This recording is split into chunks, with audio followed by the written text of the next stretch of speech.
আজকে আমার ঘরে ধান সিদ্ধ হবে, তো তাই সকাল সকাল উঠছি। উঠার পরে এই যে এখন উনানের সামনে কিন্তু দাঁড়িয়ে আছি। এই যে হাঁড়িতে এখন ধান ভরা চলছে। একটা তারে ধান ভরার পরে সেটাকে কিন্তু আবার পুনরায় ভর্তি করা আছে। আবার এখান থেকে কিন্তু ধান নিয়ে দুটো হাঁড়িতে পরপর কিন্তু ভর্তি করা চলছে। হাঁড়িতে ধান ভরার পরে এখন দুটো হাঁড়িতেই কিন্তু উনানে বসানো আছে। উনানে বসানোর পরে একটা একটা হাঁড়িতে জল দেওয়া হচ্ছে, যাতে এই ধান সিদ্ধ করার সময় যাতে নিচে না লাগে।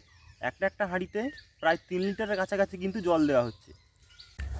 এই যে এখন জাল লাগানো চলছে, কারণ এখন শীতের সকাল, তো তাই প্রথমে যখন উঠি খুবই কিন্তু ঠান্ডা। এখন এই আগুনের কাছে বসার পরে কিন্তু শীতটা অনেকটাই কম। আর এই যে দেখতেই পাচ্ছ যে জাল লাগানো হচ্ছে এখন উনানে।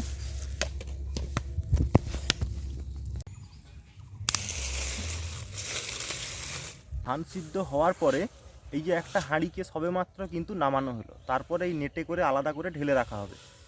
এই ধান সিদ্ধের সময় ধানের মধ্যে এই আলু দেওয়া আছে। এই আলুকে কিন্তু মাখানোর পরে পান্তা ভাত খেতে হেভি কিন্তু লাগে।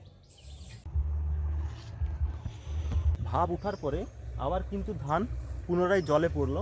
আবার কাল সকালবেলা উঠে কিন্তু ধানটা আবার পুনরায় সিদ্ধ করতে হবে, তারপরে রোদে পড়বে। তো এই ছিল আজকের ভিডিওটি কেমন লাগলো তোমরা কমেন্টে জানাবে, আর ভালো যদি লাগে একটা লাইক দেবে। ধন্যবাদ।